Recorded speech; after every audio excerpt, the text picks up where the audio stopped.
Yep, they have played Lich also in the past, provides additional armor, very good for the Chain Frost bounce between the two. Oh, they do play Elder Titan. Doesn't really like the matchup against the Bat Rider too much, and especially if Yapzor is going to be heading and checking out the ruins, he can't overstep his boundaries at all. Aki's actually going to be there first and will snag up that illusion rune, so.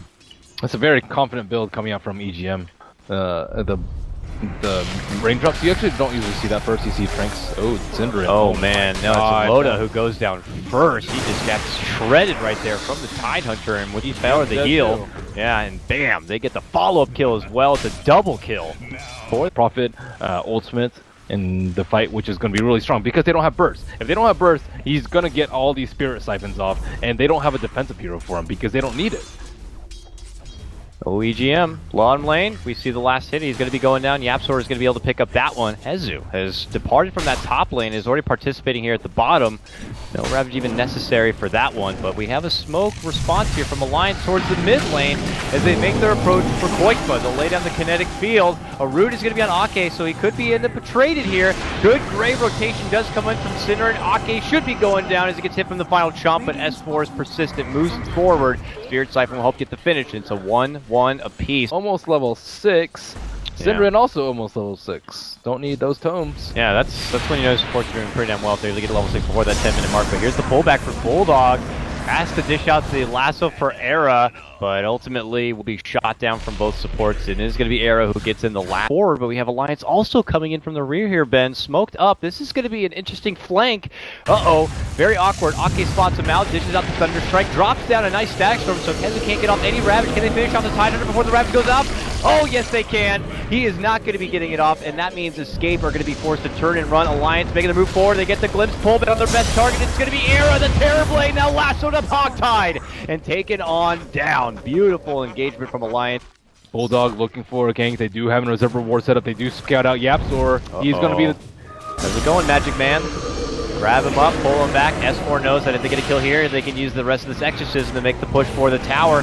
Koikba also in the neighborhood along with Cinder in here. The bear gets the root. They begin to chop away for S4, but that Spirit Siphon keeps him alive and well. A glimpse back prevents any sort of extra initiative coming in. Hezu's going to be forced to kind of waddle his way in. We'll go for everyone else. Here they come. Bulldog takes to the skies now and begins his sweep here. Uh-oh, it's poor Cinderin, who's going to be snagged up, pulled right back. There's the stomp, there's the kill. Pretty effortless there. Koikwa kind of expected that he's farming for the Splink Decker, so they can expect the next fight. When your Tidehunter is off like this by his lonesome, and you see all these heroes on bottom lane, you know they're not looking for a team fight. So that's kind of important. Nice little forgiving kill. Oh. They might catch Terror. Yeah, it looks like they'll catch Era crossing that path. Oh, look at that. Era conveniently goes away, but he actually got too close to the ward.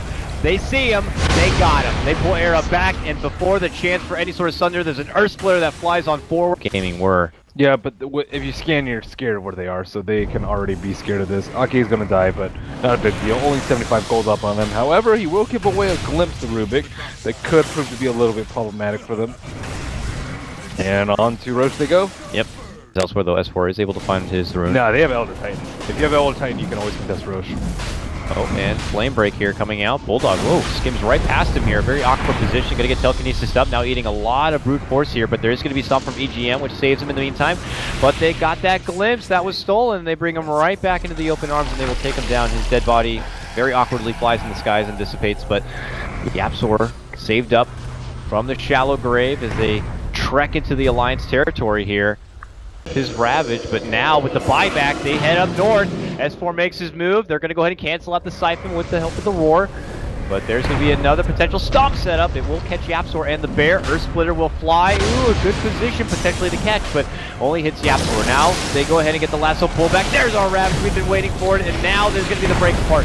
Flame Break, Stackstorm going to be dropped. Kizu's going to be stuck in the middle of it. The first one to go down is going to be Era along with Akke. And now they look for more. Bulldog makes takes for Kizu, changes course. They find the easier target. That's going to be Cinderin.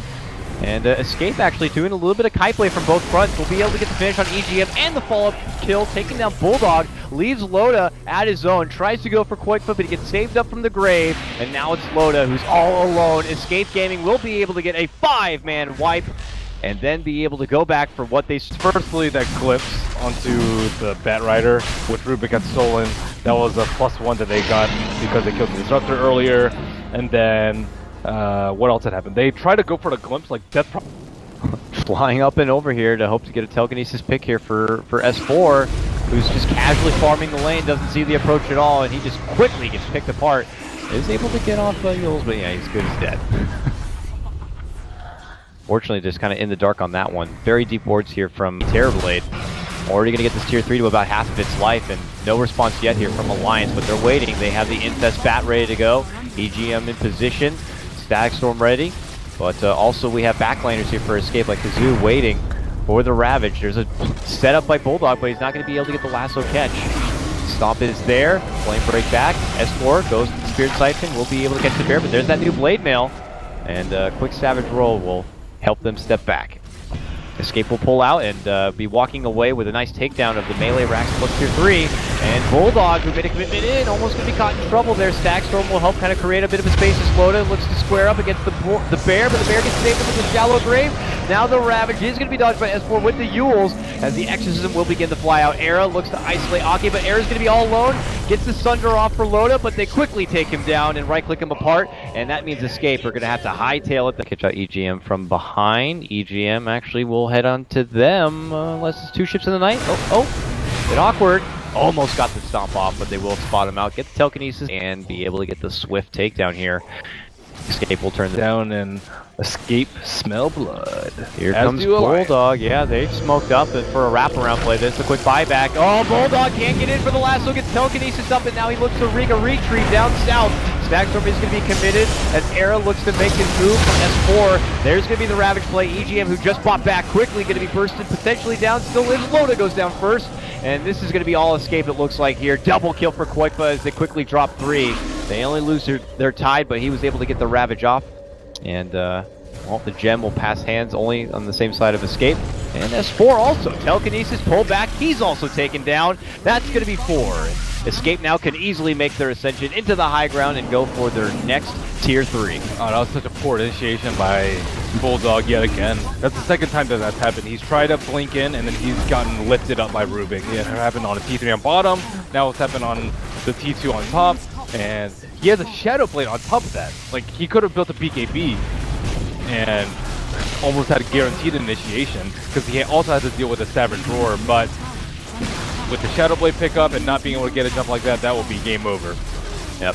Tier 4s, Loda's going to be back here, and I don't know if the support staff is going to be good enough to be able to stop this assault. Escape, though, going to be confident and happy at least with what they've gotten, and look like they're going to be stepping out here. Bulldog, one more second, we'll at least have a lasso. Doesn't think it's going to be necessary here for the little Yapsor kill, but the damage, it has been done. Oh, he's not little. He has Scepter. He's as farmed as Bulldog. It's a valid point. Bulldog, though, grabs up the other less farm support in Cinderin here. Akke will have a glimpse if it's necessary, but they're easily going to be able to run him down. Just any little scrap that Alliance can take after everything that was already taken away inside their base. Cinderin making him sweat for it, though. Oh my god, he's actually almost got Akke. Oh, Akke is going to be able to make it away. And Cinderin is dead. That was still pretty close, and they died. They're looking to go for another assault here. It looks like potentially a good position for him. Can they find the lead in initiation? Oh, they drop a ward. They might be able to see it. There it is. The jump in the lasso. Another telekinesis here for Bulldog. So not going to get a hill pullback, but a lot of damage for Koipa. But nice grave comes out from Cinderin. Will keep him alive. Can they burst down Kezu before the Ravage? Yes, they can. No Ravage will be had. Alliance might be able to take a good fight here as they take down 3. And now look for more. Cinderin should be set to drop. And it looks like it's going to be only Era to survive. Alliance, that is okay. They're going for this Roche now. It looks like they will be able to finish off in time before Alliance can make their approach. Yeah, that's a BD on TerrorBlade. And Alliance get the help. Oh, the other lanes are beginning to come in. This is getting a bit awkward for Alliance, and they're 1 rack's hold. But Air begins to have a siege here. Tier 3 now at about half of its life. What can Alliance do to stop Escape? Escape are on their way to pushing this into a game number 3. But there goes Alliance. They're going to get the lasso pullback, trying to get a hold of Cinderin, but of course Bulldog is going to get shut in his place. There's going to be the pop-up for the package. Cinderin does have to force a self-grave here to stay alive and reposition, but they get what they need. The tier 3 goes down, and now S4 has a hard commitment outside the base here. Looking to make it go for the bear, but now self-fuels into a Ravage setup from Kezu. Era also very low, but he gets the Sunder, and it's only on a low life EGM. It's enough, though, to get the kill. Akke can't get the finish yet. Era doubles back, and finally they'll be able to take the Aegis down. S4 still alive here on the back end of his exorcism, might be able to keep him back up and well. Doubles back inside the base, now briefly forced forward.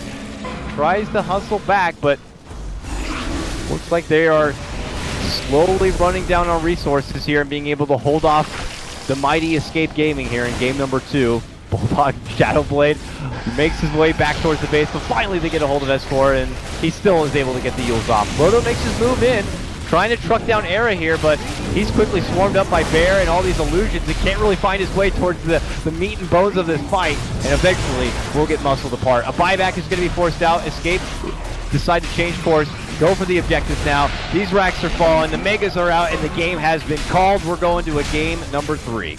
And Quake was one good carries yet again.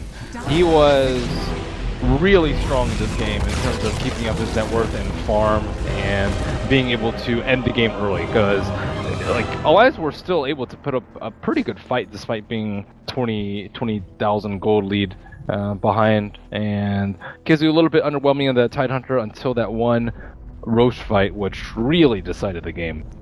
And now we're going to come down to a final game 3 here, a very close-knit match, and we'll have to see how it's going to go. That's Mr. Ben Merlini.